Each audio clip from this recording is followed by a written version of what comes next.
This is a morning full of treats. We've had one treat, and now we're going to have another. Mitch Goodman got his undergraduate degree and master's at U of Penn, and then came to MIT, where he did his graduate work with Eric Lander. And I had the privilege of being on his thesis committee. And I would meet, every year with Mitch and Eric. And I always was interested in a little gene doing this in a transcription with factors and everything else. And they looked at the whole nucleus. And they did it in a high throughput. And I got an education. It was great fun. Mitch then went to Caltech, has been terribly successful there as a full professor, continuing to do really high throughput experiments with various macromolecules and teaching us how the nucleus is organized and regulated. So we're very pleased to have Mitch back here in the Boston area and look forward to his comments. Well, thank you so much, Phil, for the very kind introduction. It was a pleasure to have you on my committee. I kind of missed those days, but it's really wonderful to be here. It's been a fun few days for me. It's unfortunate that I have to follow Ibrahim because I will not be able to do as good a job in teaching and explaining and as Ibrahim, but I will do my best. So today I want to talk to you about some of the work that my lab has been doing to understand the role of non-coding RNAs, and in particular, the role that non-coding RNAs can play in shaping genome organization and regulating gene expression. So just by way of very quick introduction, one of the big surprises of the Human Genome Project was how little of the human genome actually encodes proteins. So only about 1.2% of the DNA sequence encoded in our genome encodes proteins. Amongst the remainder of the genome are many different regulatory elements, including enhancers, we've heard a lot about, as well as non-coding RNA genes, including long non-coding RNAs and others. In fact, this number is way out of date. I stopped updating it like 8 years ago because I realized that every time people continue to look at different cell types and tissues, they continue to identify more and more of these non-coding transcripts. But we know that there are probably more non-coding transcripts that are made in the human genome than there are protein-coding genes. More than 20,000 link RNAs have been cataloged to date in human and mouse. And they have several intriguing features. The first is that, like messenger RNAs, they are generally Pol II transcripts, produce multi-exonic RNAs, but unlike mRNAs, they're not translated into proteins. And instead, the ones that are functionally important act through their encoded RNA molecules. Now, link RNAs have now been implicated in many different diverse biological processes, and many have been shown to do this through modulation of gene expression. And so what we've been interested in understanding is really how. How can a non-coding RNA product act to modulate transcription and gene expression? And so I will belie the high throughput piece and talk about a single molecule, but really to start to answer this question, we wanted to ask, to dissect the mechanism of how link RNA can modulate transcriptional activity. And so we started by thinking about X chromosome and activation. So for those of you who don't know much about X chromosome and activation, female mammals have 2 X chromosomes, males have 1 X chromosome and a Y chromosome. The X chromosome is actually one of the biggest chromosomes in our genome, and it contains many hundreds of genes that are actually nothing to do with sex, but are critical proteins, including translation factors, chromatin regulators, et cetera. And in contrast, the Y chromosome is actually one of the smallest chromosomes, and it contains virtually, well, I shouldn't say virtually no genes, but primarily genes that are involved in sex determination. And so that creates a dosage imbalance between males and females. And in placental mammals, the way that this is solved is through a process called X chromosome and activation. Now, why am I talking about X chromosome and activation? Is because X chromosome and activation is orchestrated by a link RNA called EXIST, which acts to coat and silence one of the 2 X chromosomes in female mammals to achieve dosage balance. Okay, so EXIST is a really nice model for thinking about RNA-mediated gene regulation because it's very tightly developmentally regulated, turns on immediately upon differentiation from the inner cell mass during early development. It localizes broadly across the X chromosome, leads to the recruitment of a whole cascade of different chromatin modulators, and ultimately triggers chromosome-wide transcriptional silencing. Now, I'm going to skip a lot of work over 25, actually now 30 years in terms of characterizing the process of X activation and how EXIST works, but to sort of highlight the key features that I want you to kind of recall through the course of my talk. And that is that the way that EXIST silences transcription on the X chromosome is that it localizes to DNA regions on the X chromosome through an interaction with an RNA and DNA binding protein called SAF-A, which is also known as HNRPU. And it can bind to another RNA binding protein called SHARP, also called SPEN. We named SHARP in honor of you, Phil. SHARP stands for the SMART and HDAC associated repressor protein, which may make sense when I say that it interacts with SMART, which is the nuclear receptor co-repressor, and the HDAC3 histone deacetylase complex to remove acetylation marks on chromatin, leading to chromatin compaction and Pol II exclusion. And then subsequently, this process can trigger and recruit various different chromatin modulators, including the polycomb repressive complex. Okay, and I should add that actually this is a mechanism that's now been identified in parallel by Howard Chang's lab and Anton Wutz, Neil Brockdorff, Edith Hurd, and others.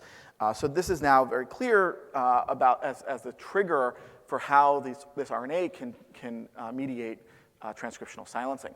So this process of recruitment of this histone deacetylase complex via RNA to the X chromosome, of course, would explain how you silence an individual gene. What it doesn't explain is how you silence how you localize this complex across the entire chromosome, and how you silence every gene on the chromosome. And so how does this work? And so I'm going to take you back a little bit in time to sort of highlight a key and unique mechanism for how EXIST does this, which I think has important implications for thinking more broadly. And, but first I want to just quickly orient you and say that to answer this question, we looked at where EXIST binds on DNA. So we utilize a method kind of like ChIP-seq, but where we can look at an RNA localization. So we cross-link RNA DNA protein complexes in a cell, use antisense oligos to purify the RNA of interest, and then sequence the associated DNA regions, map it back to the genome. And of course, when you do this for EXIST, not surprisingly, what you get are reads on the X chromosome, right? Because of course, I already told you, EXIST localizes on the X chromosome. This wasn't surprising, but of course, a nice validation. But because we can sequence this, we were able to now start to get a much higher resolution view of where EXIST localized. And what we found is if you look at very early time points of EXIST initiation of X and activation, and you localize EXIST across the chromosome, this is now the X chromosome from 0 to 167 megabases. The dashed line here represents the EXIST locus. What you see is that there are preferential sites that EXIST localizes to on the X chromosome early on during initiation. And we spent a lot of time looking for whether there were certain sequence features of the DNA, whether there were certain chromatin modifications of DNA that would explain where this RNA localized. And I'll save you a lot of time and say we didn't find any. So what we turned to was an alternative hypothesis, which was that the sites that EXIST goes to first may be those that are closest to it in 3D space in the nucleus. And so what we did is we looked at, in this case, high-C data, which I'll talk about in a few more moments, which measures contact frequencies of pairs of DNA loci. And I'm plotting all the contact frequencies relative to the EXIST locus. That's shown here in red. And what you can see is that there's a strong correlation between the sites that are closest to the EXIST locus in the nucleus and those that EXIST binds to. And I'll summarize actually a lot more work we did on this by just saying that what this led us to is this idea that that prior to EXIST initiation, there's a pre-existing structure, 3D structure of the X chromosome. EXIST turns on and can spread to these sites that are closest to it in 3D space within the nucleus, and can act to actually remodel and reposition DNA on the X chromosome to the nuclear lamina through an interaction with the lamin B receptor.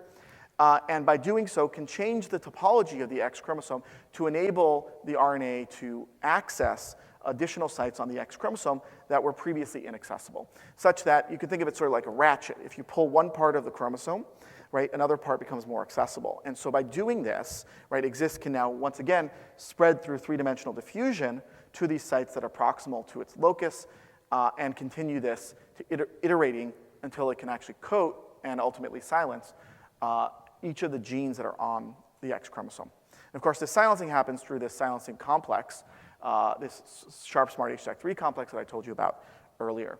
So why did I give you this whole master's course in X and activation?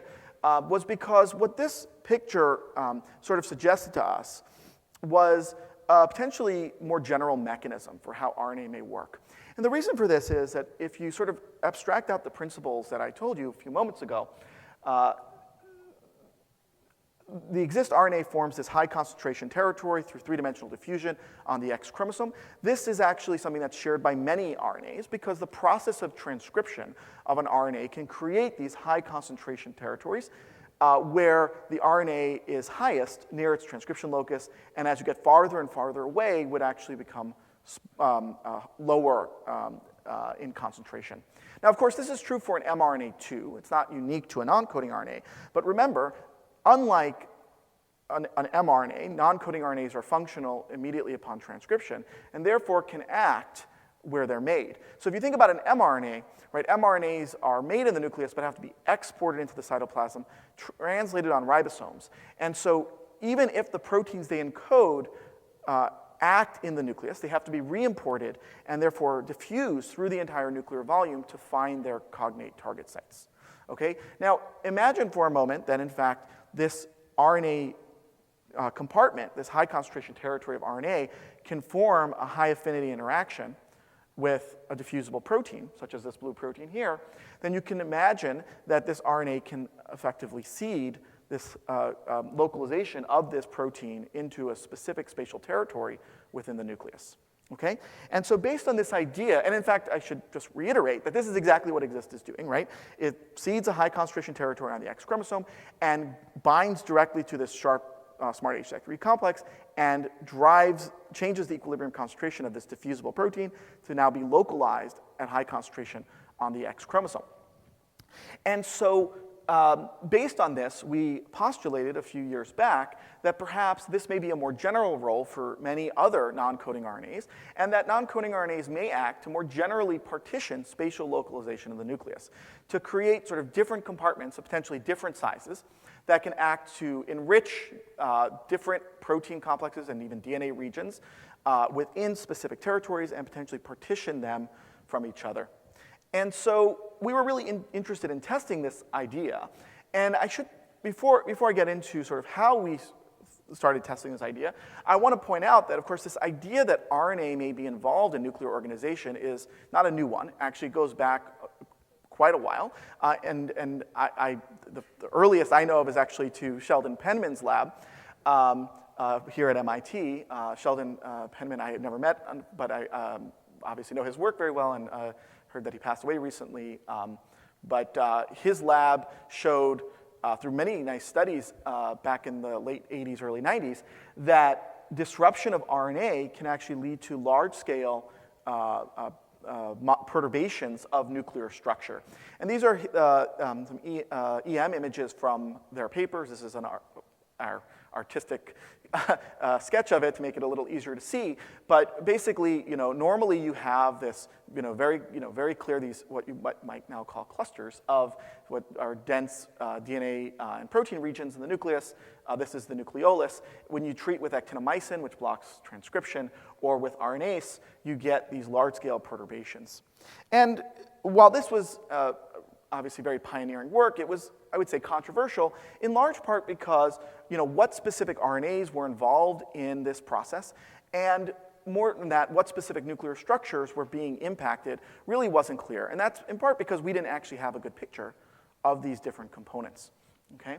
Now, in parallel, and you've heard a lot more about this recently, in parallel, we know that many different protein complexes in the nucleus are compartmentalized.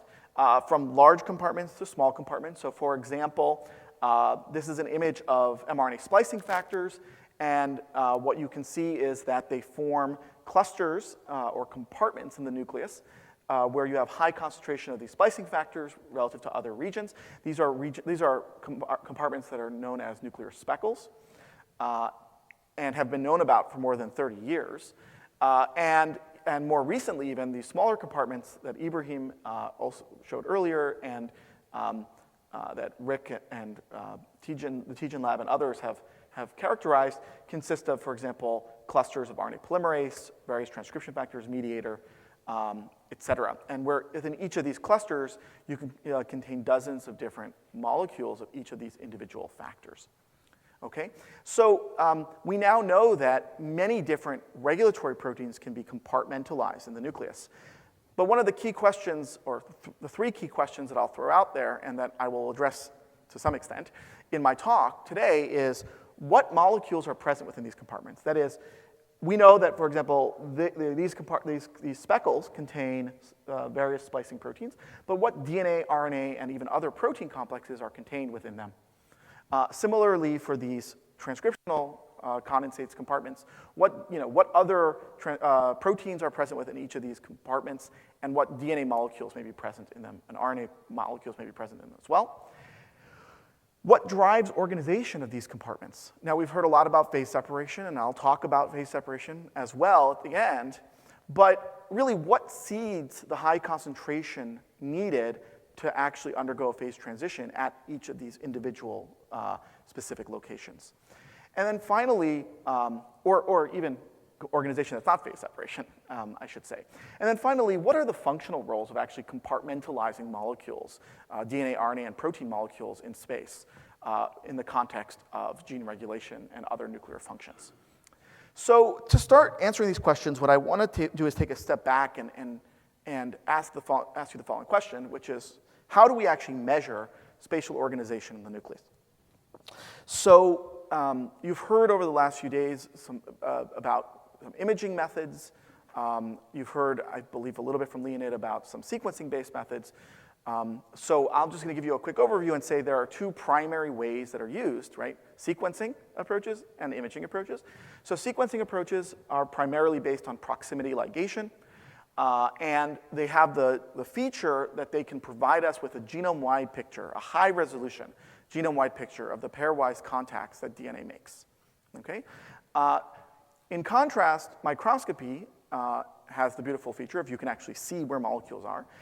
And unlike proximity ligation, it's not limited to measuring DNA. You can measure RNA and protein molecules as well.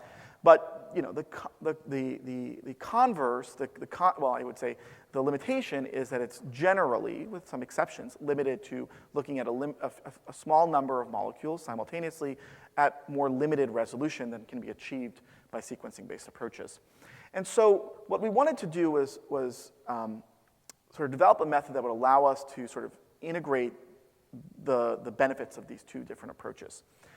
That is, develop a method that allows us to generate high-resolution genome-wide pictures of the nucleus, but integrate multimodal measurements across distances, including DNA, RNA, and in the future, I'll talk to you about some of our protein work, but not today. Okay, so let me just highlight one additional important distinction between proximity ligation-based methods and microscopy, and that is that fundamentally these two methods actually measure very different things. Okay, so proximity ligation is not measuring, we use it as a surrogate for distance, but it's not actually measuring distance. What it's measuring is the frequency at which two DNA molecules are close enough to contact each other and form a ligation junction. Okay, so what you're really measuring is contact frequency, whereas microscopy is actually measuring distance, so nanometer distances between 2 points. Now, why does this distinction matter? This distinction matters because there's a growing appreciation that things that are observed by Hi-C are often not seen by microscopy and vice versa. And the easiest way to see this distinction is to imagine the following very simplistic but accurate scenario. So imagine you have these 4 DNA molecules organized around a nuclear body, such as the nucleolus, let's say, which can range in size from 0.5 to 2 microns in diameter. So if you were to look at these 4 molecules, by proximity ligation, you might be able to see a contact between the red molecules because they may be close enough to form a ligation junction. Perhaps you'll see a contact between the orange molecules, but you won't see a contact between the orange and red molecules because those are too far apart to actually form a ligation junction, even if they are organized around the same nuclear structure. Okay? So to sort of bridge this gap, we developed a method that we call Sprite for split pool recognition of interactions by tag extension. And the idea here is that we cross-link and fix RNA, DNA, and protein interactions in C2. And then we can basically break up these chromatin structures into small fragments. Okay? And so I'm just going to illustrate 4 fragments that will track through this schematic. So these complexes can contain RNA and DNA, it can contain multiple DNA and RNAs, it can contain RNAs, any sort of combination of molecules that are present in 3D space within the nucleus. And then what we can do is we can actually map what are co-occurring molecules by using what we refer to as a split and pool barcoding approach. So if you were to take all the molecules in the nucleus and you were to dilute it into a 96-well plate, where each well in the 96-well plate contains a barcode, a distinct barcode, then we can ligate that barcode to the end of our RNA and to the end of our DNA. Now, what does this do? What this does is that if 2 molecules are in the same complex, that they're crossing together, then they'll always end up in the same well. So they'll always get the same barcode. But if 2 molecules are in different complexes, then they'll end up in the same well at random. So the probability they'll end up in the same well is 1 out of 96, right? And so the probability that 2 molecules get the same barcode if they're not in the same complex is 1 out of 96 versus 1 if they are. Now, those odds may not sound great to you because, of course, we have millions of complexes. So what we can do is we can actually iterate this process, right? So we can now pool things back together, split it again, and can categorize these barcodes. So now the probability that 2 molecules that are in the same complex get the same barcode is 1. Probability that 2 molecules that are in distinct complexes get the same set of barcodes is 1 out of 96 squared. And you can continue doing this any arbitrary number of times. Turns out in practice, 5 is more than enough. But by 5 rounds, you have a probability of collisions of about 10 to the minus 10, which is much smaller than the total number of molecules you have in your sample. Okay? And so then what we can do is we can then sequence the identity of our DNA and RNA as well as its linked barcodes, and then analytically match up all of the shared barcode strings to assign these molecules into complexes, clusters. Okay? And so what this allows us to do is really start to reconstruct the contact frequencies and spatial distances of different molecules within the nucleus. And I'll highlight, I will not go into the details of how we do this because I can spend an hour on that. And Sophie, the grad student in my lab who developed this, recently published a Nature Protocols piece on this for all those who are interested in actually doing it, as well as the analytical piece. But I'm happy to answer any questions as well if you want. But I'll just show you sort of what we can do with the data that allows us to start answering these questions. So for starters, what I'm going to do is sort of walk you through DNA contacts in the nucleus. Okay? So just to orient you, for those of you who are not used to looking at 2D heat maps, what I'll do is I'll plot the chromosome 1 through chromosome X on the X and on the Y axis. Okay, so this is actually a symmetric matrix, but because it's symmetric, what we've done here is split the matrix in half across the diagonal. On the top, we'll plot the data derived from our Sprite measurements. On the bottom, we'll plot the data derived from Hi-C, which is the proximity ligation-based approaches I mentioned earlier. And this is across the whole genome. And so what you can hopefully quickly appreciate is that Sprite and Hi-C both can very accurately capture chromosome territories, that is, the preferential contacts that occur within DNA regions that are contained on the same chromosome. I'm just going to show you a miniature version of this now. This is the same plot I just showed you, but we can actually go zoom in even further. So now if you're looking at a single chromosome, in this case chromosome 2, you can see that both Sprite and Hi-C both capture this sort of A-B compartment, this alternating active and inactive compartment structure that is observed across the genome. If you zoom in even further, both of these approaches can accurately capture these topologically associating domains. And finally, if you zoom in even further, both of these approaches accurately capture these individual looping events between CTCF that occur at specific locations within DNA. Okay? So what I've hopefully convinced you of is that this approach can accurately recapitulate the same observations we can make by Hi-C. But of course, we wanted to do more than that. That is what we needed to do, but we wanted to do more than that, right? We wanted to be able to start to measure sort of spatial distances across multimodal, right, DNA and RNA components. And so how do we actually measure 3D distance? So I find this image to actually be like kind of very evocative to explain this point. So hopefully you would agree, which is if we take our cells, right, and we don't break up our chromatin, what we basically observe are full nuclei, right? So everything that's connected within a nucleus will be in one cluster, okay? But if we sonicate this, which is what we do, at different strengths, then what we get are different fragments of chromatin, some of which are large, some of which are small, some of which are even smaller. And in fact, we can control this sizing actually by how much we shatter, if you will, the nucleus.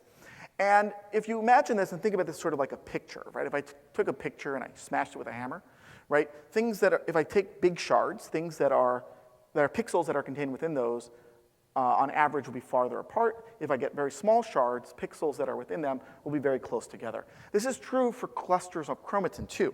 So fragments that are only contained in large clusters tend to be farther apart. Fragments that are contained within smaller clusters are ones that are closer together. And it turns out that you can quantify this. I'm just going to show you here quantification as a function of distance in the genome. This is our small clusters. I just binned it 2 to 10. Okay, this yellow line here. I'm going to plot Hi-C here in red. And of course, you can hopefully immediately appreciate that they actually look very similar. Not surprising, because of course, Hi-C is measuring things that are very close, right? Things that are close enough to ligate. But if you start to look at larger clusters, let's say 11 to 100, 100 to 1,000, and even 1,000 plus, what you start to see is you get sort of a shift. You start to pick up contacts that are that are present at much larger distances in the nucleus. Now, these are not random. I'm not going to go through all the validations we've done to show that these are actually meaningful, but I will show you sort of one example of what you can actually start to see by looking at these larger clusters.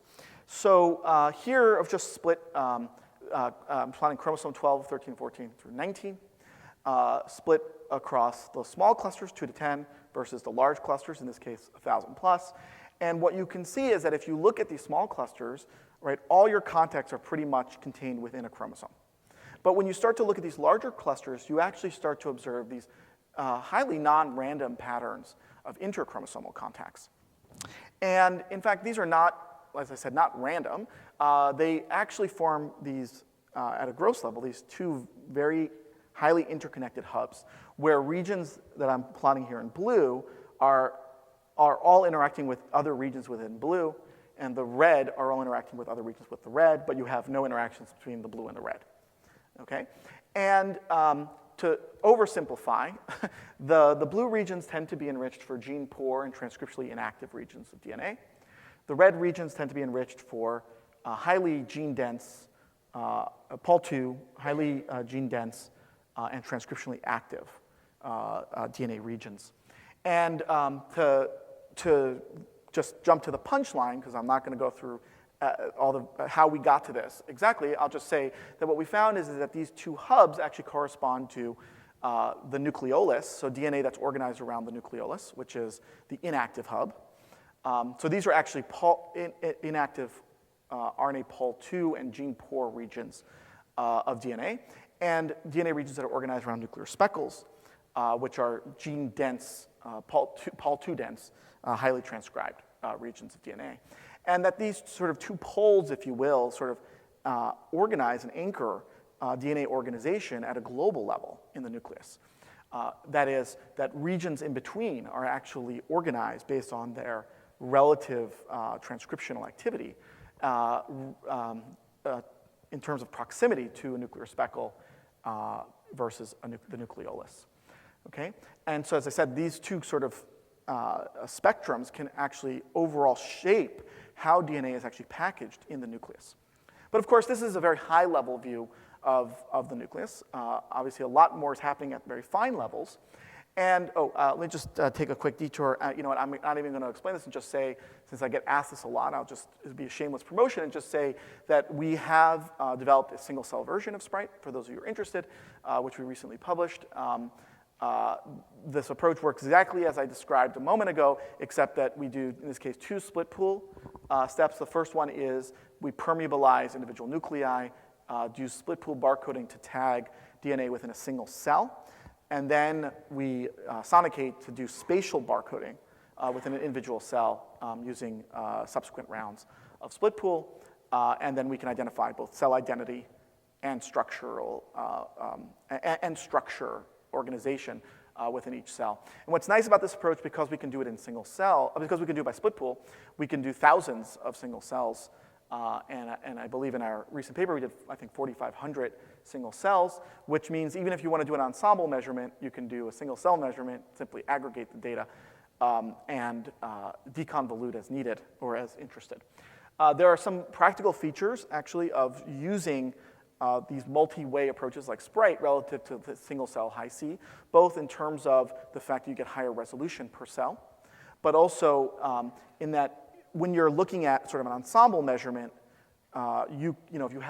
if you have multiple DNA molecules that interact with each other, by proximity ligation, you can average those contacts and fill in sort of these structure blocks. But if you're measuring pairwise interactions in a single cell, you can only form a limited number of pairs of contacts. So for example, imagine this structure here, right? You can form a ligation junction here, but not here simultaneously. And so what you end up getting is, even in a perfect reconstruction, a very sparse representation of the underlying structure of what these DNA contacts look like.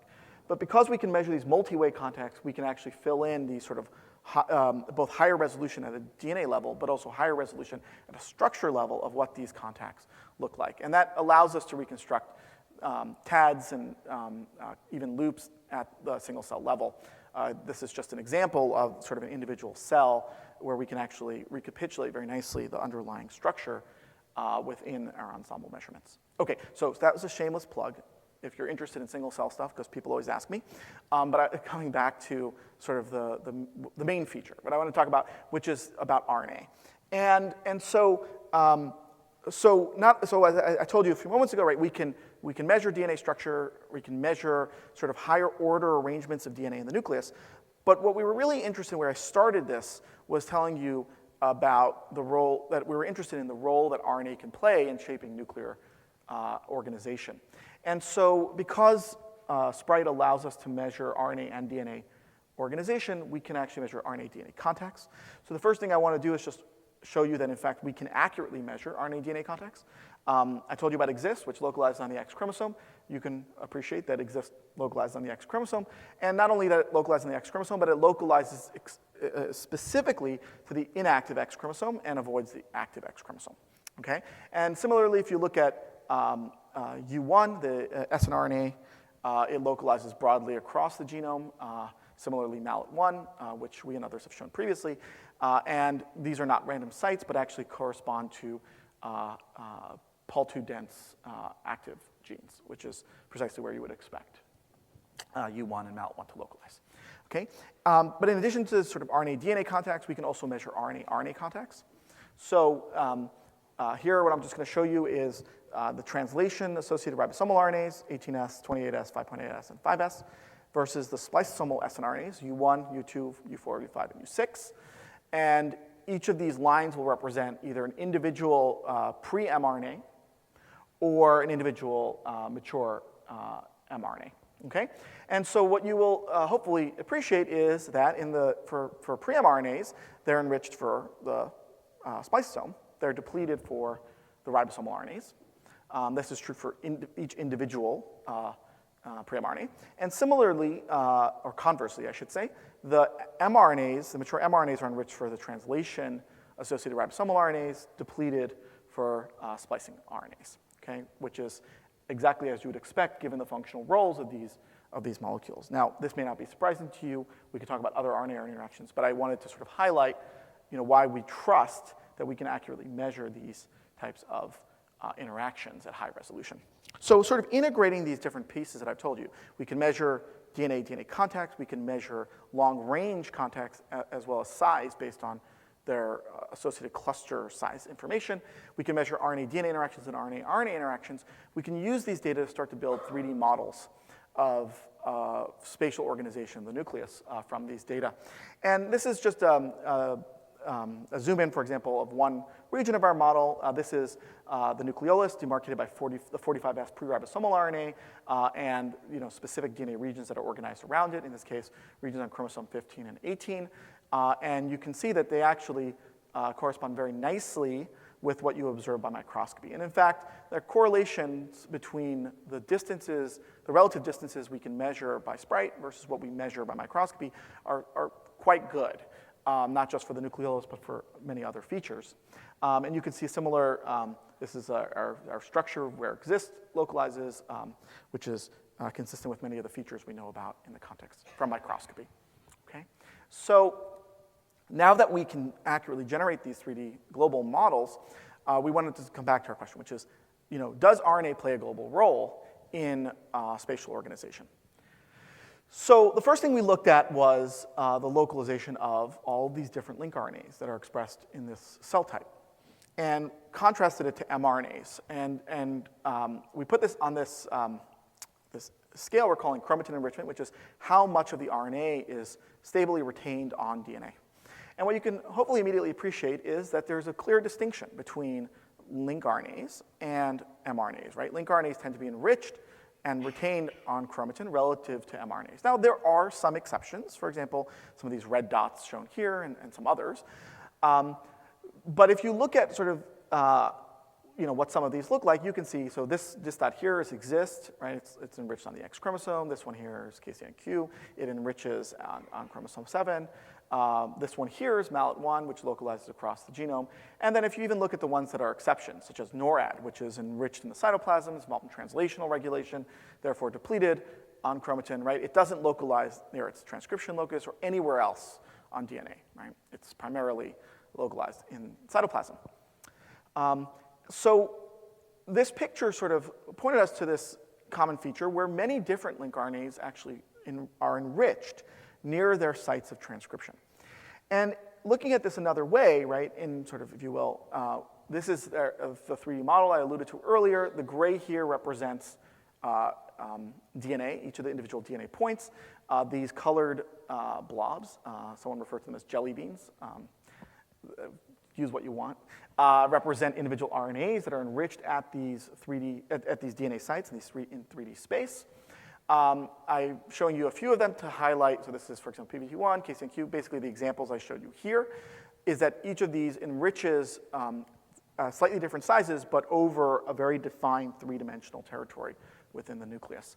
And if you fill in this entire picture with all the different RNAs we've measured, what you start to get is a picture that looks like this, where the vast majority of the nucleus is contained within one of these high concentration RNA territories. Okay? And so if you remember where I started with this hypothesis that RNA may act to kind of compartmentalize the nucleus, right? One of the important predictions of that would be that there would exist these regions throughout the nucleus that are demarcated by one of these high concentration RNA territories. Now, of course, this alone does not tell us that RNA does anything at these locations or is even important in organization. And what I will show you in the next few minutes is some examples where based on this, we were able to test the functional role of RNA in seeding functional compartments, nuclear compartments. But what I will but what I will show you will certainly not test all the 600-700 RNAs shown in this picture. But what I think this picture, for me, evokes is this idea that RNA has the potential to be a much broader actor, far beyond even individual examples as modulators of spatial organization. So let me show you some sort of, if you will, concrete examples where RNA can play an important role in actually seeding spatial organization within the nucleus. So one of the first things that we noticed when we looked at our data were these higher order RNA, RNA, and DNA contacts. In this case, between very classical non-coding RNAs. In this case, this is a 45S ribosomal RNA precursor, as well as various SNO RNAs, including U3 and many others, as an RMRP, RNase MRP. In fact, I'll just say which corresponds to the nucleolar hub. These are RNAs that originate and correspond to centromeric regions of DNA, various components of the spliceosome, as well as other transcription-related RNAs like the 7SK complex, scaRNA components, which are involved in snRNA biogenesis, histone locus, which includes both the U7 snRNA as well as the histone mRNAs, and what I'll just dismissively refer to as the cytoplasmic hub. Sorry, there's actually a lot more information in there, but I'm not going to talk about it. But for those of you who are interested in the cytoplasm, by all means, please dive in deep here. This is a safe space. Thank you, Ibrahim. Okay, so I'm not going to go into actually all of these, but I'm happy to talk about it later if you want. But I'm going to use the nucleolus as an example to sort of highlight sort of a common theme that we're observing for many of these, what I'll refer to as RNA processing hubs. Okay, and that is that what we find is that in the context of the nucleolus, the 45S pre-ribosomal RNA itself localizes near each of their nascent transcription loci, that multiple distinct DNA loci that contain these ribosomal RNAs organize together in 3D space across chromosomes, and that these other diffusible non-coding RNAs and proteins that are involved in ribosome biogenesis, including SNO RNAs, RMRP, and their associated proteins, localize, basically enrich within this interchromosomal hub of DNA contacts. Okay, and in fact, this is these three features, right? Organization at its nascent locus, RNA enrichment at its nascent locus, three-dimensional organization of the multiple DNA sites, and enrichment of these diffusible RNAs is a common feature of many of these different hubs. And so based on this, we postulated that the RNA, the nascent RNA that's being transcribed from these loci, would be important for actually bringing together these DNA sites and for enriching these various diffusible factors at these hubs. And so here what we did is treated cells with actinomycin, which is a transcriptional inhibitor that inhibits both pol-1 and pol-2. And what I'm showing you here on the top are the DNA contacts across the regions of the nucleolar regions on chromosome 10 through 19. In the presence of DMSO, you can see that you have these preferential interchromosomal contacts that form. In the presence of actinomycin, even though you have actually the same intrachromosomal contacts, you lose these long-range interchromosomal contacts. I won't show this to you, but you also, obviously, all these SNO RNAs, RMRP, other trans factors diffuse off of these sites as well. If you look at the scaRNA hub, right, scaRNAs are involved in snRNA biogenesis. snRNAs, for the most part, are pol-2 transcripts, but they're specialized pol-2 transcripts. And they form also long-range contacts, DNA contacts. So for example, this is one snRNA cluster and another snRNA cluster that's more than 20 megabases away. You can see it forms a preferential DNA contact as well as enrichment of various of the scaRNAs at these snRNA transcription hubs. If you treat with actinomycin, once again, that contact is disrupted, as is recruitment of the various scaRNAs. And finally, if you look at, for example, the histone locus body, once again, histones, mRNAs, are also pol-2 transcripts, but also a more specialized form. They're not polyadenylated. They're processed by U7. And you do observe enrichment of the U7 and SLBP complex in this cluster. You form a preferential DNA hub that connects these long-range histone mRNAs, right? You treat with actinomycin, those contacts go away, even though the intrachromosomal contacts don't. Okay, so what did I just do? Sorry, pushed the wrong button. Okay, so many different RNA processing hubs are organized through nascent transcription of RNA. Another hub that I pointed out was transcription of these RNAs that derive from minor and major satellite repeat regions of DNA. Now, what are minor and major satellite regions? So these are repetitive regions contained within centromeres and pericentromeric regions of DNA. Now, many of you may know about centromeric regions as sort of the dominant regions of heterochromatin in mammalian cells, right? So if you just look at HP1, for example, you see these bright foci. These are primarily centromeres, okay? And so what we found is that if you look at these major and minor satellite-derived non-coding RNAs, they're strongly enriched at the centromeric regions, pericentromeric regions of DNA. And so based on that, we hypothesized that perhaps these RNAs are actually important for recruitment of HP1 to these centromeric regions. And I should say that actually previous studies by Genevieve El-Mousni and others have shown that treatment of cells with RNase disrupt HP1 recruitment to centromeric regions, right? The identity of what these RNAs were unclear at the time, but it was very clear that this process was likely to be RNA dependent. And so based on this, we wanted to do directed perturbation of these RNAs. So this is just the control, right? You have these very nice DAPI dense regions, which are centromeres, these HP1 foci. If you use an ASO against a major satellite RNA, what you see is both actually disruption of these DNA foci, but more importantly, to focus on disruption of the intensity and number of these HP1 foci in the nucleus.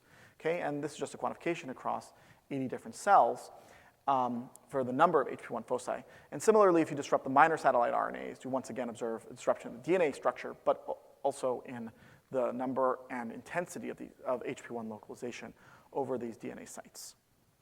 Okay, so once again, these non-coding RNAs that are made from centromeric regions act to recruit HP1, in this case, to these centromeric regions to establish and maintain a heterochromatin structure at these sites.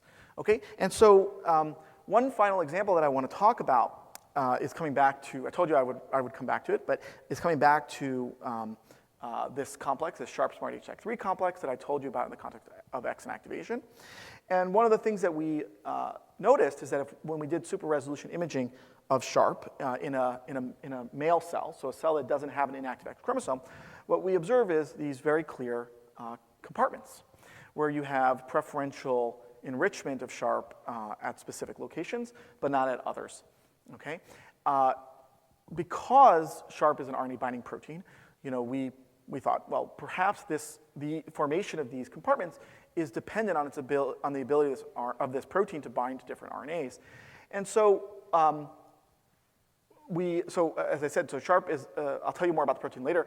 It contains 4 RRM domains, and so we can delete its RRMs, and it no longer can bind to RNA. And what you can see is that in the absence of its RRM domains, this protein now becomes diffusive throughout the nucleus. No longer able to form these very defined compartments, but now diffuses, I'll say aimlessly, but diffuses broadly across the nucleus. And this is actually true even in a wild-type sharp if you disrupt RNA as well. Okay, so this is at a global scale, but let's hone in for a moment on one of these individual compartments. And specifically, I'll focus on this RNA, this casein Q10T1 RNA, which is a link RNA that has been previously implicated in parent of origin genomic imprinting. That is silencing one of the 2 alleles in the genome. So this RNA localizes to a very specific region in 3D space on mouse chromosome 7. This region corresponds precisely to its own locus as well as these genes, which that should be SLC, sorry, not SCL, CDK1C and the PHLDA locus, but it avoids the neighboring genes, shown here in gray, which are not imprinted. Okay, so these black genes here contained within this cluster are imprinted, meaning they're silenced on they're monoallelically expressed, silenced on one of the 2 alleles. The neighboring genes that are linearly close but 3-dimensionally farther are biallelically expressed. Okay, and what we found is that sharp binds directly to the casein Q10T1 RNA. Casein Q10T1 is 50 kb, so I'm just showing you the first 5 kb actually, but it just keeps going. It's empty here, but there's this very precise multivalent binding site at the 5' end. So based on this, we hypothesized that, in fact, KCNQ1021 enriches within this structural compartment to recruit sharp silence transcription. And so I'll start by just showing you like just this imaging example. So these are the two different alleles, allele 1 and allele 2, shown here blown up on the right to demarcate the location. This is the KCNQ1021 RNA, so it's monoallelically expressed, right, only on allele 1, not on allele 2. Okay, and this is the sharp distribution throughout the nucleus. And what you can appreciate is that there's a very clear enrichment of this protein over the allele that is expressing the RNA, but not over the allele that does not express the RNA. And in fact, if we disrupt this binding site of of KCNQ1 that binds to sharp, you see very clear upregulation, almost tenfold and more enrichment, upregulation of the genes, the imprinted genes contained within this cluster, but virtually no effect on the genes that are not imprinted, that are linearly close, or I should say very modest effect on the genes that are linearly close but not contained within. Suggesting that, in fact, once again, this RNA, in this case, at a much smaller scale than some of the other examples I've showed you earlier, but can act to sort of form this high concentration territory over a cluster of genes, recruit this silencing complex specifically to that cohort of genes to silence transcription in an allele-specific manner. Okay, so what I've told you today, and sort of I think starts to paint this picture of what I think of as a potentially more general mechanism of how RNA can play an important role in spatial organization in the nucleus. That RNAs, through their ability to function, through the process of transcription, can create high concentration territories in the nucleus. That these RNAs, because they're functional immediately upon transcription, can, if they contain high affinity binding sites, can bind to various different diffusible proteins as well as diffusible RNA molecules. And by doing so, can act to recruit these proteins and diffusible molecules into these spatial compartments within the nucleus, where they can then potentially function at those specific target sites. Now, how am I doing on time? Because I realized. 5 minutes, okay, because I'm not yet done. I want to turn to, and I'll try to do it in 5 minutes. But I want to take this picture, and I want to sort of hone in on the sort of last question I posed in the beginning. Right? So what molecules are present within these compartments? I obviously don't have a comprehensive answer, but hopefully I've convinced you we have methods that can start to answer this question and can start to describe this. What seeds formation of these compartments? Once again, there's no one answer, but I hope I've convinced you that RNA can play an important role in seeding compartments in the nucleus. And the final question that I pose to you is, what's the functional role of these compartments? What functional role does compartmentalization play? And I've explained some of that by showing you that compartmentalization can modulate activity specifically within specifically within the compartment versus regions that are, let's say, linearly adjacent or otherwise outside of them. But I want to talk to you about one other mechanism that compartmentalization can play, which is what I'll refer to as sort of a nonlinear or non-stoichiometric relationship. And that means that I'm going to come back to exist, okay? Because you guys all need to know about exist, okay? No, because it's a really beautiful paradigm here for thinking about this. So just quickly to remind you, right, exist localized across the X chromosome recruits this silencing complex. So it's a really beautiful paradigm of this, if you will, seed, bind, recruit mechanism that I told you about, right? So exist seeds this compartment, recruits sharp specifically to that compartment, concentrates it rather at that compartment. Okay, so X chromosome activation entails silencing of one of the two X chromosomes, but it entails silencing of the whole X chromosome. That is pretty much virtually all genes on the X chromosome, with a few exceptions, but the 1,000+ genes that are contained on the X chromosome. And equally importantly is that it requires silencing nothing but the X chromosome, right? So precision is important, because if exist starts to spread to autosomes, for example, then you start to have problems, because you would start to silence those autosomal regions. So how do you ensure that you get robustness to silence every gene on the X chromosome and precision so that you only silence genes on the X chromosome by using this sort of, if you will, diffusion and sequestration mechanism, the seed bind recruit mechanism that I told you about, right? You would think actually it would be a highly imprecise mechanism, right? Because of course there's no barrier between the X chromosome and chromosome 2, right? It's all contained within the nucleus. Molecules that diffuse should be able to diffuse between them. And so for the last few minutes, what I want to do is sort of start to talk a little bit about this. And I think this highlights what I think of as a really beautiful principle of RNA-mediated compartmentalization. And I want to pose this question a slightly different way and sort of tell you about some of the quantitative challenges here. So when you look at exist across the whole chromosome in an ensemble of cells, that is, using methods like Sprite or RAP or other approaches like that, exist localizes at pretty much every DNA site on the X chromosome. But of course, that can't really happen in a single cell because there are 167 million base pairs of DNA on the X chromosome in the mouse, and there are only about 60 to 200 copies of exist per nucleus in a single cell. So in an ensemble, it looks like it's everywhere, which would suggest that exist can stoichiometrically bind to every gene, silence transcription. But in a single cell, what you actually have is much sparser coverage, right?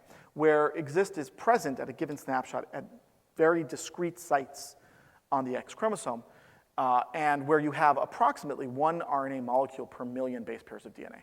Okay? So what you really have to think about is a non-stoichiometric picture, where a single RNA can silence dozens of genes simultaneously, including at sites where it's not present.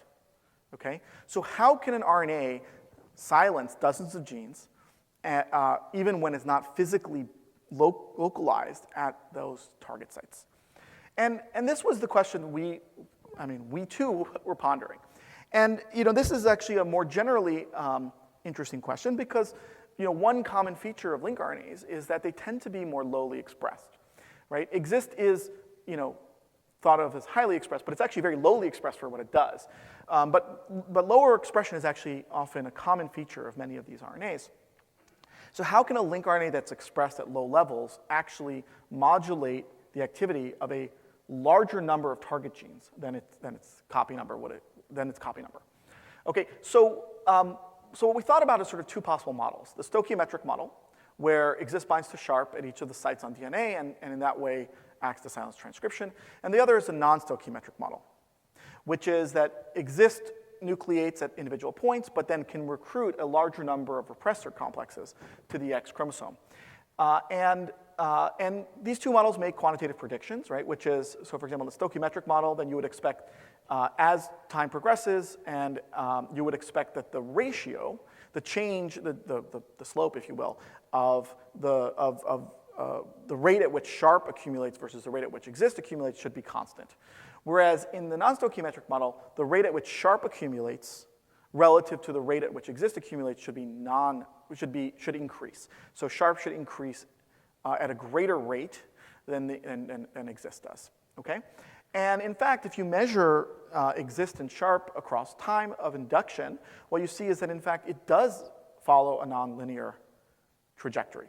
Sharp accumulates at higher levels on the X chromosome than exist levels do. Okay?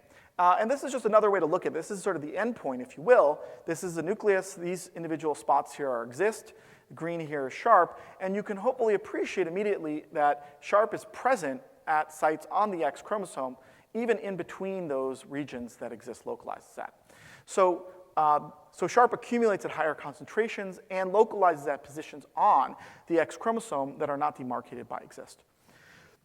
So how can this happen? How can this repressive complex that's triggered entirely by expression of this RNA accumulate non-stoichiometrically on the X chromosome? So you probably all know the answer already because you've been here for 2 days now. But let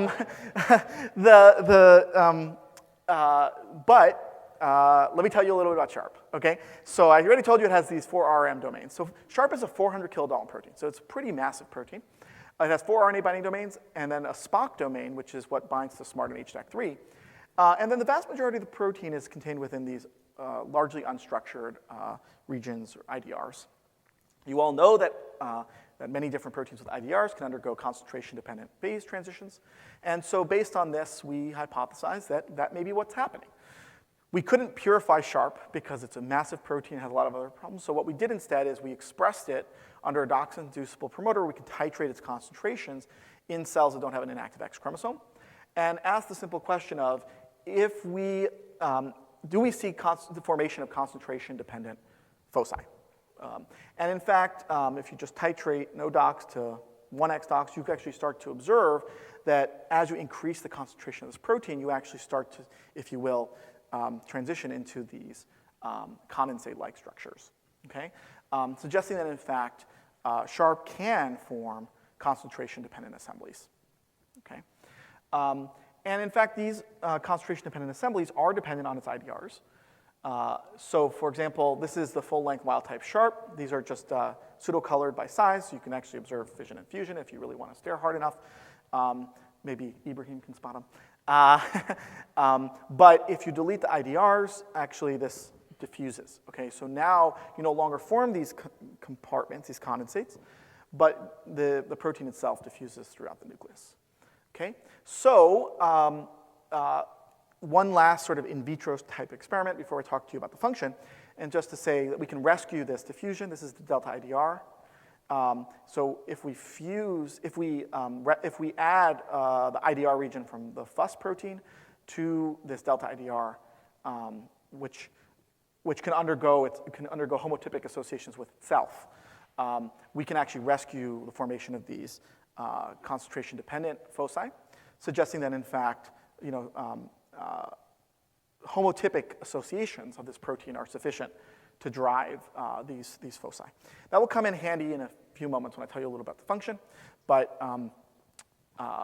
yes. Okay, so they can form concentration-dependent foci. They're IDR-dependent.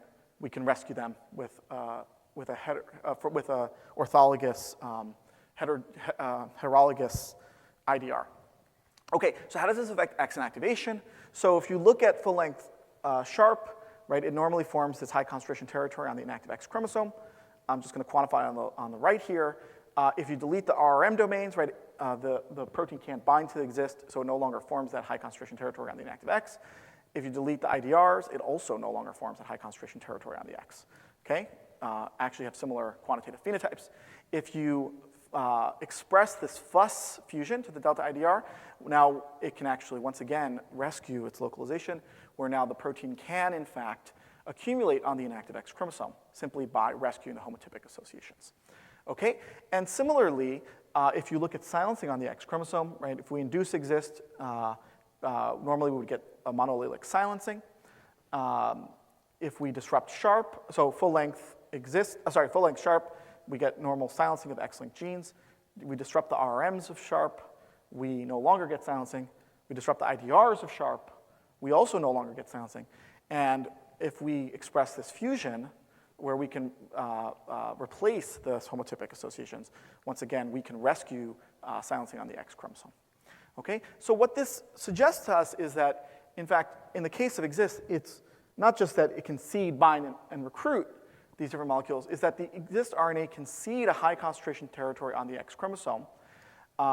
It can act to stoichiometrically bind to this Sharp complex through a direct interaction, in fact, a multivalent interaction between the A repeat region of exist and the Sharp protein through its RRM domains. And by doing so, it can change the concentration, the overall concentration of Sharp in the nucleus from diffusive to enriched on the X chromosome. And that change in concentration now enables sort of a higher local concentration of Sharp on the X chromosome relative to the rest of the nucleus, which then enables a concentration-dependent amplification, which is now IDR-mediated amplification, where now these Sharp proteins can recruit additional copies of the Sharp protein through IDR-mediated interactions rather than through the exist RRM-dependent interactions. And in this way, this complex can not only localize on the X chromosome, but can actually amplify the concentration of this repressor in this spatial territory relative to the exist RNA itself.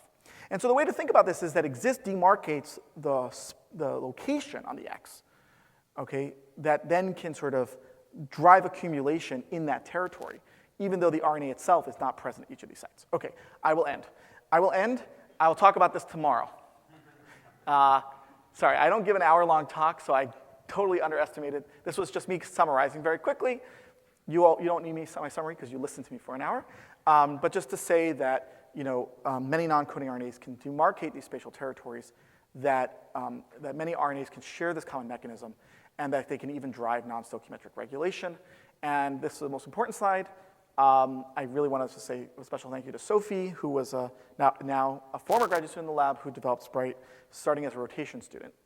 Very amazing student for many reasons. I will not do her justice right now. Joanna and Mackenzie, who did the X and activation work. Joanna just left to start her own lab in Vienna. If anyone's looking for a position, she's wonderful. I would encourage you to look her up. And Mackenzie's a really wonderful graduate student, and then many others in the lab and people who give us money. So thank you so much.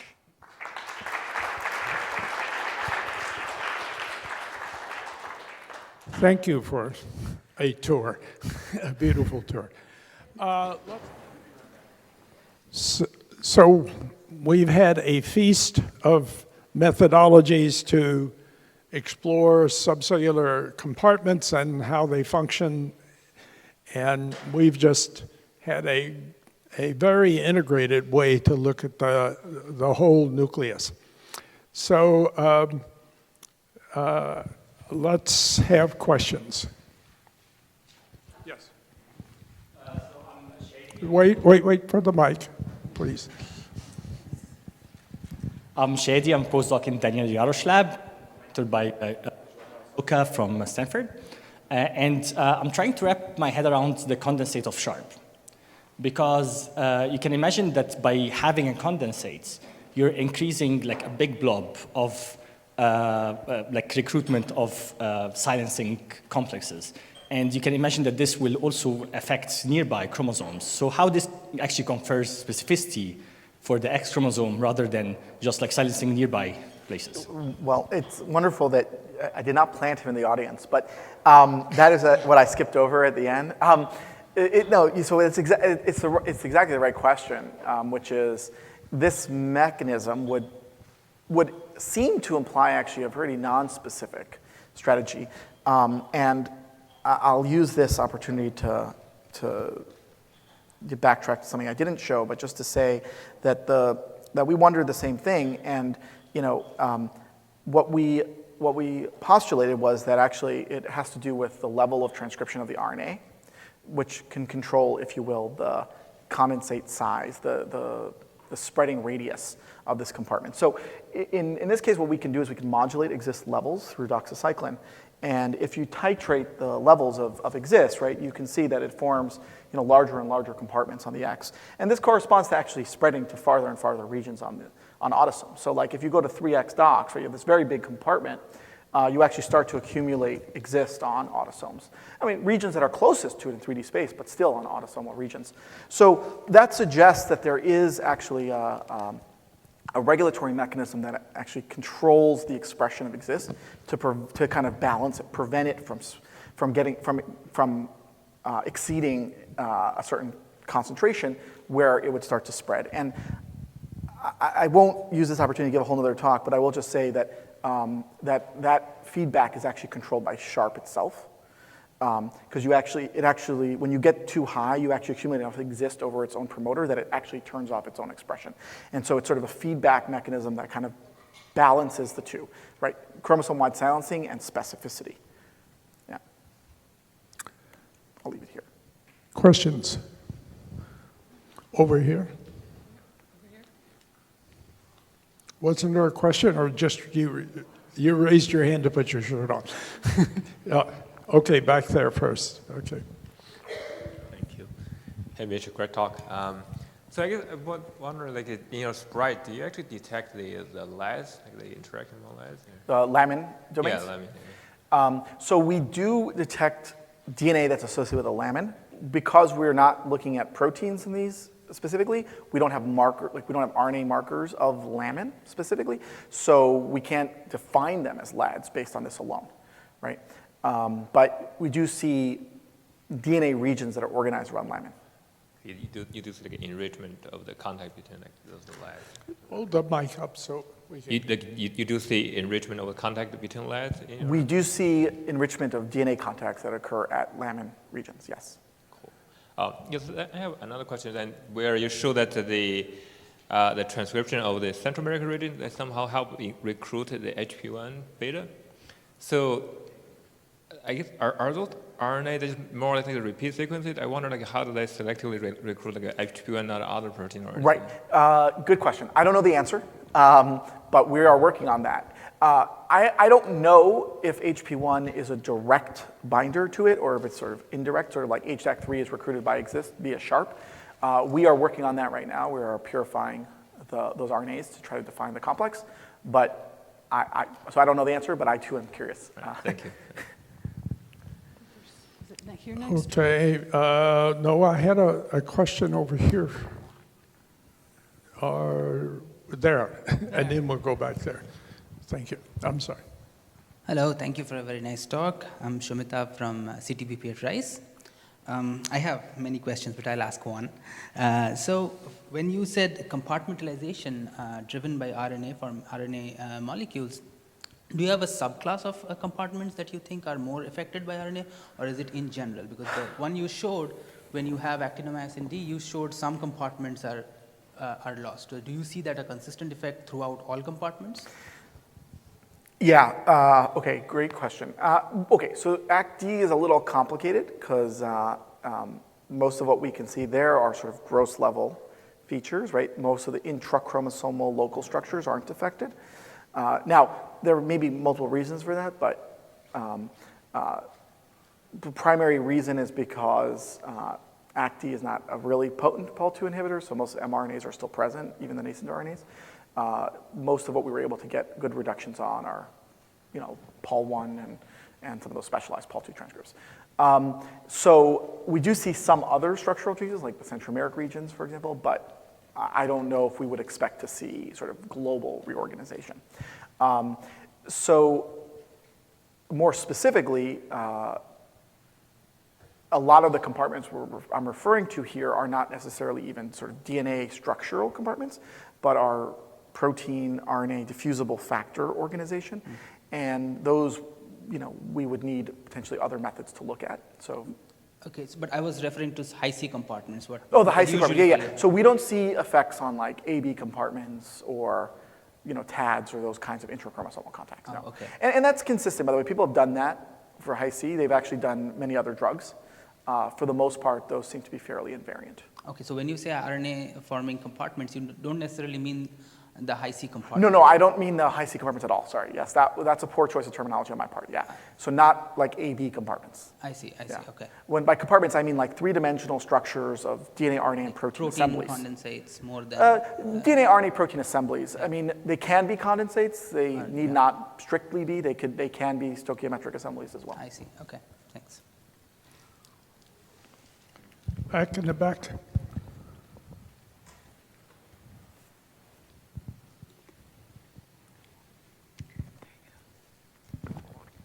Hey, so I think that sort of jelly bean picture you show is really pretty remarkable, and I'm just wondering about how the maintenance of these spatial domains. So, you sort of mentioned that maybe the expression could be controlled, but to what extent is there degradation of the RNA, or is there interactions of the RNA with the DNA, or is it just other proteins helping keeping it really localized like that? All great questions that I don't have the answers to. I can speculate, but I think those are all the billion-dollar questions. In the case of exist, it's the DNA RNA binding protein that anchors it to DNA. We do know that, and this is SAF-A, HNRPU, we do know that SAF-A and HNRPU play a broader role in anchoring RNA beyond exist. The full extent of how many of these RNAs are SAF-A dependent, I can't answer, but we know it isn't just for exist.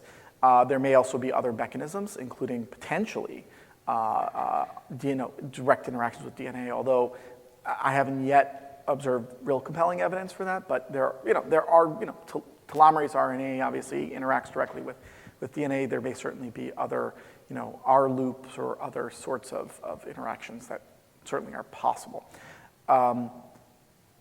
That was one part of your question. You asked a few. Like degradation of the RNA? Yeah. So yes. So we haven't actually been able to measure the effects of degradation, like decay rates, on spreading kinetics. Just transcription rates, because we can modulate it. But we can like draw out models and theoretically think about this. And of course, the faster the turnover of an RNA is, the more you'll constrain the size of a compartment as well. Because if you sort of think about RNA as demarcating the compartment size, there are sort of two components to it. One is transcription, how much is made, and the other which is stability. Because if you think about the number of steps an RNA needs to take to subdiffusive steps, right? Bind, dissociate, bind, right? Walk. That the longer the half-life, the farther it can go. The more copies there are, the more it can spread.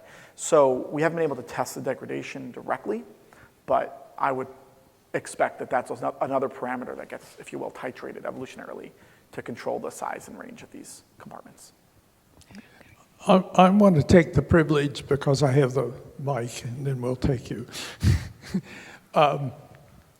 Two questions. I'm surprised that FUTS replaces the IDR of Sharp, because there's this question of why don't IDRs melt everywhere, and localization is part of it, but there has to be something that takes them preferentially Absolutely. somewhere. So do you think all IDRs are interchangeable? No, I mean, yeah. did you try 20 and FUTS worked? Yeah. I mean, Great question. So the way that we think about it is that the specificity, the localization, is driven by the RRMs and the interaction with exist. So the only thing that FUS IDR is doing here is forming homotypic interactions with other FUS IDRs. It's just that we now have this whole population of Sharp that has a FUS IDR. So they're simply interacting with each other, but the specificity of localization is being driven by the RRM exist interaction. but FUTS normally is making a condensate in cells over there. Right.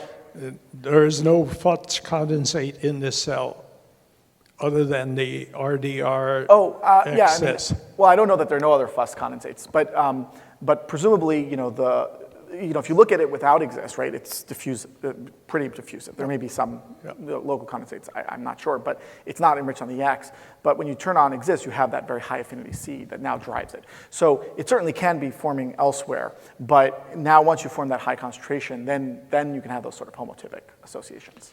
Then a second question on the same system. You showed this in cooperative transition as you increased the IDR of Sharp. You had an induction of the Sharp, and then you found a silencing, nonlinear transition. Yes, so was it this one? Yeah. Yeah. So as we induced exist, Okay. yeah, as we induced exist, we saw a sort of nonlinear accumulation of Sharp. Yeah. So if you reduce the number or extent of the IDR in Sharp, does this change? So we didn't reduce the size of the IDR. That's a great idea because it is a very big IDR. But if we remove the IDR, it changes. Yes, It flattens, changes, it yes. becomes stoichiometric. No, Yes. it's IDR Yes. dependent. But you're right, actually. I we should consider deal with it. this a phase transition. Yes, yes. I would.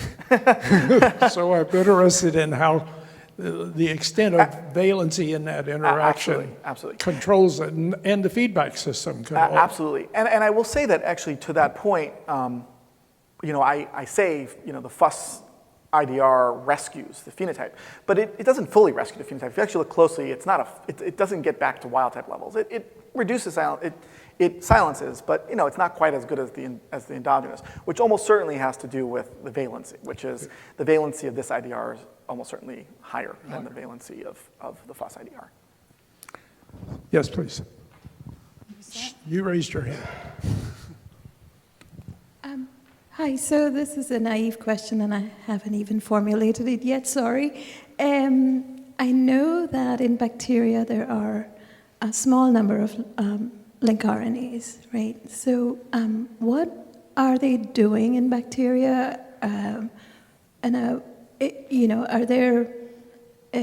there so few because other RNAs can moonlight and serve link RNA functions like mRNA?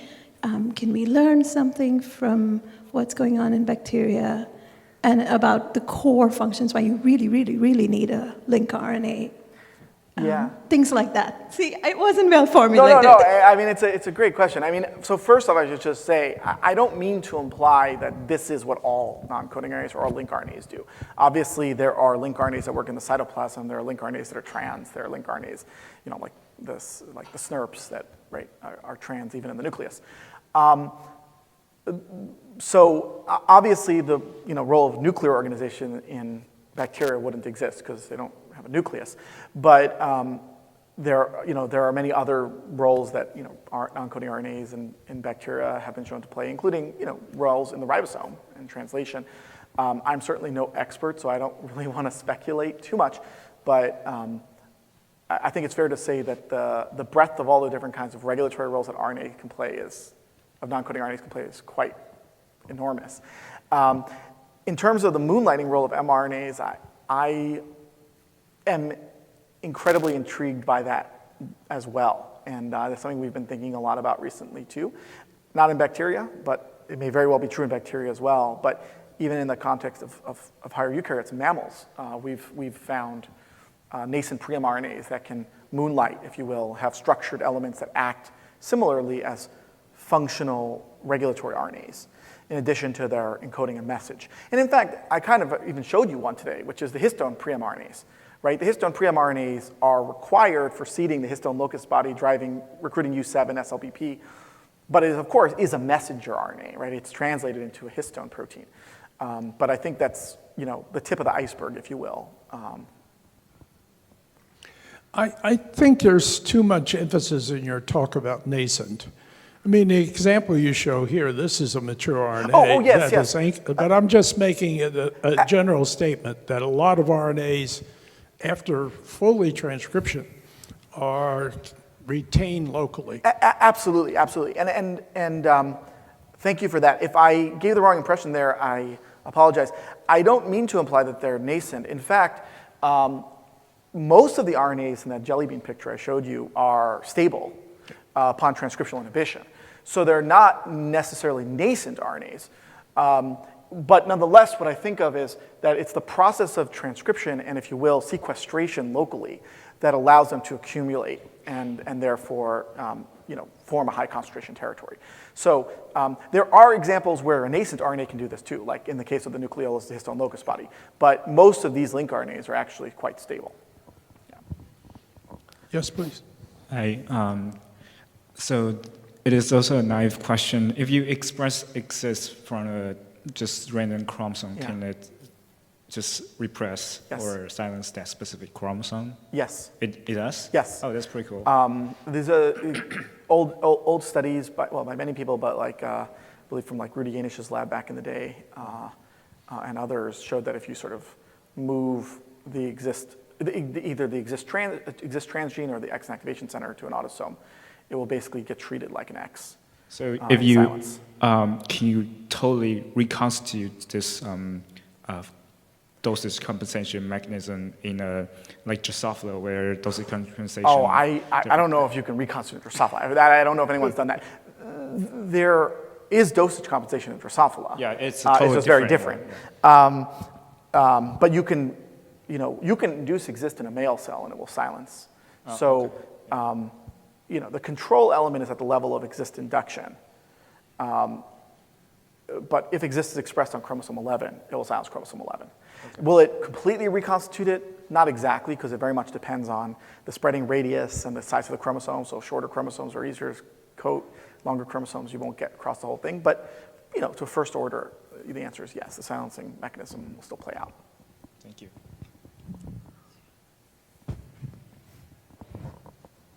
Oh, hi.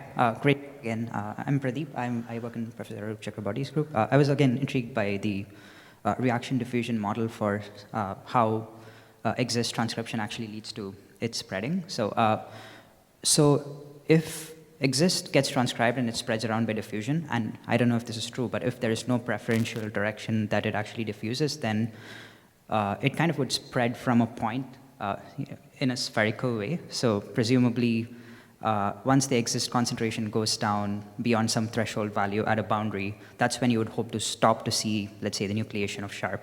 So do you kind of see that the regions, if existed, the inactivated X chromosome itself, or the regions of which are inactivated, they're kind of more spherical compared to corresponding regions in the other X chromosome? That might be a little bit more. The regions become more spherical. I'm not exactly sure I understand what you mean by become more spherical. So what I mean is, so if you were to assume that this is the mechanism by which inactivation is happening, then you would expect to see that the inactive regions are kind of spherical because the concentration contours, if you wish, of something being produced at a particular locus and then spreading out are going to be kind of spherical, right? So. But I just don't understand what you mean by what specifically what is spherical. So let's say we have a molecule that's being produced at a point and it's Yeah. diffusing outside. Yes. So the contours of constant concentration are going to be like spheres around the point. Okay. And presumably you require some minimum concentration of exist to actually. So you mean that like if I look at where exist is it spherical? Or the regions Or that are sharp, inactivated, or regions of sharp. Yeah. Oh, I see what you're saying. Yeah. You know, I haven't looked and certainly haven't quantified this, so I'm hesitant to speculate about it.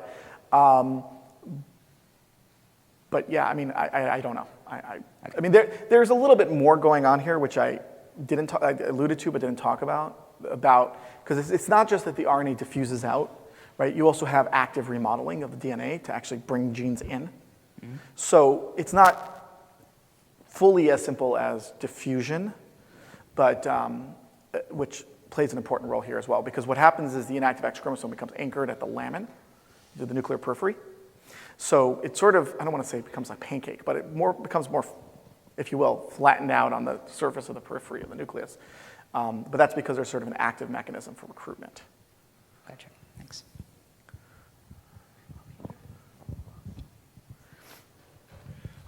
Well, first of all, it's very, very beautiful work. And my question is actually kind of a follow-up to the last question. And it's been something I've been thinking about. Your talk kind of crystallized for me since Arup's talk the other day. The new feature that seems to be emerging here is that instead of really having microphase separation as the driver, it's that you have some microphase separation which is caused by the production of a significant molecule in a localized place in space. And that's really equivalent to the problem of a flame. So I think the previous question was, well, you know, you normally would think a flame with a constant source will be some kind of spherical object. Now, of course, very few flames really are spherical because there's all kinds of other things acting on them. But I'm also kind of concerned with this flame analogy in your case, because you just told us that there are only several hundred molecules of this RNA in the whole cell, but there's how many of these little localized patches? So how many exist molecules are in an individual patch? If it's only 2 or 3, then the whole sphere thing is not really a good way to think about it. Well, so let me, this is probably the picture you're referring to, right? Okay, so in each of these individual points, there can be more than one, actually, but you can even just think about each of those individual, RNA. Each of these RNAs actually has like 8 binding sites for sharp on it in the 8 repeat. It's multivalent. And so what you're really thinking about is not each of these as sort of a point source that radiates out, but rather as this area of the X chromosome has a high concentration of this whole complex, right? So if you sort of think of it as a territory where now the concentration in this area, which is the X, versus the rest of this area, say this room, which is the nucleus, there's a sort of a pretty big concentration difference. Yeah, no, I'm not disagreeing with your overall picture. It's just that the thing that would determine the shape of this is very unobvious. Yeah. It doesn't mean it doesn't have a shape. But it wouldn't either be the sphere of just a simple spherical flame, or is it a spherical droplet, right? Like the phase separation idea tends to suggest, although the phase separation idea, I've been troubled by several talks on it over the years, and the main problem is it's very hard to really understand how small the surface tension is. If you have a small surface tension, it means it doesn't really want to be a sphere. So I get the feeling that there's something else going on here. Maybe you guys have figured it out. No, I'm not a physicist. I have to defer to others here. I can only speak to the function and genetics here. So, I unfortunately don't know the answer to that question. In a way, if you will, the sharp condensate on the X is atypical because it's big and it has many RNAs. If you look at sort of these, I won't call them in vitro because these are in cell, but if you look at sort of this in vitro-like condensates, which are more driven by concentration alone, they do form more, I don't want to call it regular patterns, but more regular-like patterns, that can undergo fusion and fission, which are obviously also somewhat different than the larger whole chromosome-wide compartment. But you know more about this, and others in this room know more about this than I do, so by all means, please inform me. I would definitely be curious to hear your thoughts. So just to raise the issue, because we're going to have some talks later about it, when excess localizes to the lamina region, if you then silence excess and get rid of the RNA, the silencing of the chromosome remains, I believe. Yeah. So once you direct and set up this system, the cell, even in the absence of excess, because there's a condensate there attached to the lamina, will divide and continue to silence that chromosome. That's right. I think the causality, is not perfectly worked out, but the phenotype is. It's definitely exist independent. The condensate hypothesis is certainly one that I find very attractive, and the others do, but it's still obviously to be demonstrated. But it's definitely a potentially really elegant mechanism to explain it. Yeah. Questions? Here, there's a question here and then a question back there. Who was first? Right here. Yeah. First. He had his hand up first. I think he had his hand up first. It doesn't matter. Hi, I'm a grad student. My name is Atreya. I'm a grad student in Dev Thirumalai's group. My question is about the Sprite method. So, you had a plot showing the contact probabilities with cluster sizes. So I'm wondering, can I think of the cluster sizes as something like a cutoff distance for measuring contact maps? Did you make any quantification of that? So, sorry, can you say that again? So you had a plot showing the contact probabilities with S as a function of distance. Yeah. Yes. And with different cluster sizes as well. Right. Yes, I know what you're talking about. I'll find it. Yeah. So I was thinking if those cluster sizes are cutoff distances in contact maps. So you're asking what we used as a cutoff in our contact maps? No, I'm asking physically, can I think of them like that? If I'm trying to compare that to a simulation, let's say? You could think of it as sort of distance, as a surrogate for distance, because they correspond roughly to, contacts that are observed in the larger clusters tend to be present at farther distances. Okay, and how did you measure what kind of, let's say the 1001 reads, so what kind of distance is that, in nanometers or something? What is that in terms of distance? Yeah. Well, that means that the number of contacts you observe as you go, okay, so if you think about the heat map, right, the diagonal is sort of, if you will, distance 0, right? It's the same self. So it's, as you go across, right, how far out do you observe a contact with it? And so what that would mean here, I guess with 10 to the 6 would mean a megabase out, you still have contacts. 10 to the 8 would be... No, that's the S distance, right? I mean when you mean what's the normalized contact frequency? No, I mean if I say 1001 reads cluster, the violet line, how far are the contacts in physical space? Like in nanometers or something? How does it correspond to nanometers? Yeah, yeah. Good. Okay, I don't know the exact conversion in nanometers. We only think of it in terms of relative distances. Okay. I don't know that there's a simple conversion. Okay. Like one could probably estimate it, but I unfortunately I can't. Okay. Yeah. All right, thanks.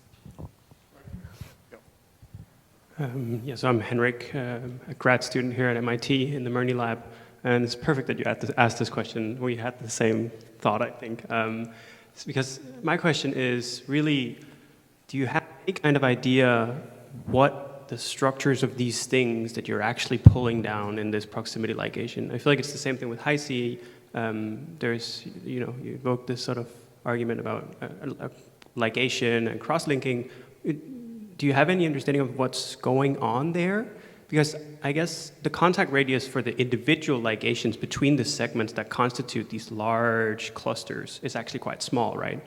Like you have one region of the DNA ligated here with that guy, and then DNA kind of further up ligates to another DNA, but with a small range contact, and that whole thing then is like 800 base pairs maybe.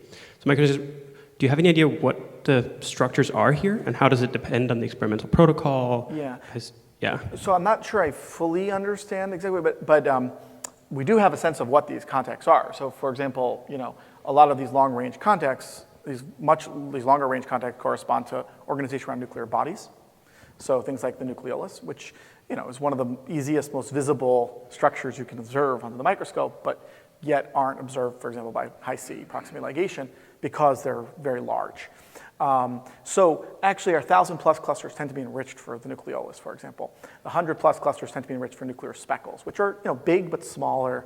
And so there is some, if you will, logic to what some of these represent. They're certainly non-random associations. So a follow-up on that. Is the statement that all these clusters are present in Hi-C protocols as well? They're just not analyzed? No. So they're generally not observed in Hi-C protocols because, okay, so the nucleolus, which is that huge structure, is about 0.5 to 2 microns in diameter. So if these DNA regions are around it, a DNA region that's here and a region that's here are too far. They're not going to they can't form a ligation junction. So you won't be able to see them interacting. So generally speaking, you actually don't see them in Hi-C data.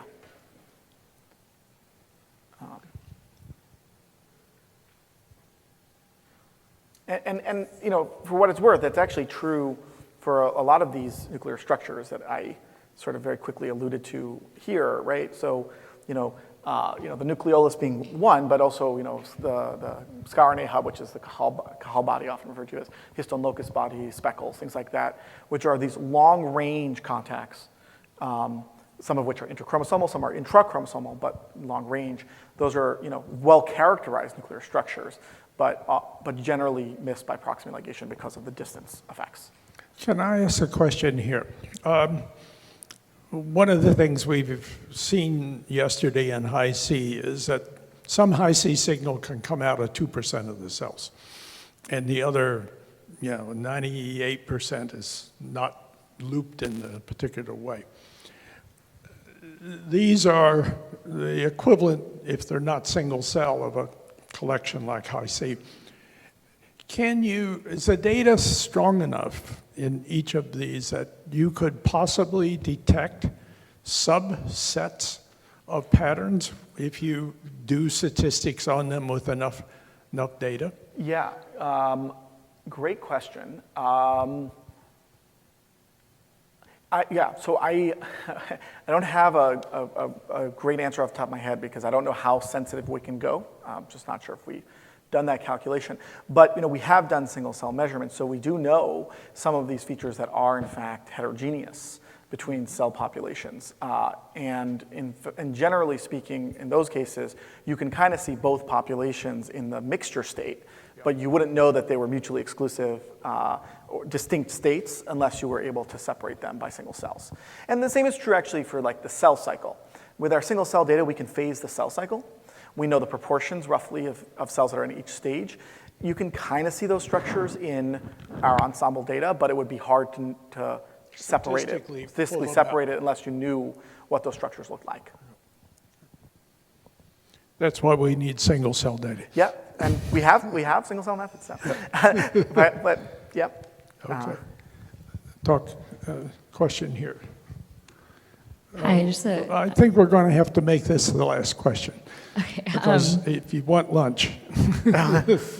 just to follow up on one of the previous questions, I'm a little bit confused about, you said that you sonicate these clusters and then use the fragment sizes to infer 3D distance. I know you went through that quickly intentionally, but do you mind expanding on that? Because it seems like that's a very key innovation of Sprite, is that it's not just ligating RNA to DNA fragments, it's also giving you distance, but I never really understood how. Sure, yeah. So it's not that we sonicate clusters, we sonicate crossing cells, which is a standard step, for example, in most genomic procedures, because like CHIP, for example, because you're going to break things up into small fragments. But in this case, what our sonication is buying us is sort of, we're basically taking, if you will, a single nucleus and breaking it up into shards. Sort of like, taking a hammer to a picture and breaking it up into random fragments, right? So the sonication is basically just acting to just randomly break things up into chunks. Now, if you were to not sonicate at all, what you would have is basically, you would get no information, basically get everything that's connected within a cell. In fact, we use that information to tag single cells, right? If you sonicate very lightly, you'd get mostly pretty big chunks, right? It would be random, it's stochastic, but you'd break the nucleus up into pretty sizable chunks. If you sonicate very, very strongly, sort of equivalent to what you would do, for example, for a CHIP experiment, you might break it up into individual, DNA fragments, which wouldn't allow you necessarily to map things. But there's a range, right, in between where you can, get fragments of different sizes. And by doing so, sort of infer the connectivity. Does that make sense? You could sort of think of it as like a connectivity graph, right? Like if I took the same fragment and I just keep breaking it up further and further, right? Like you'll start to see, how things get connected up, right? Like these two things are close to each other. If they then come together from there, right?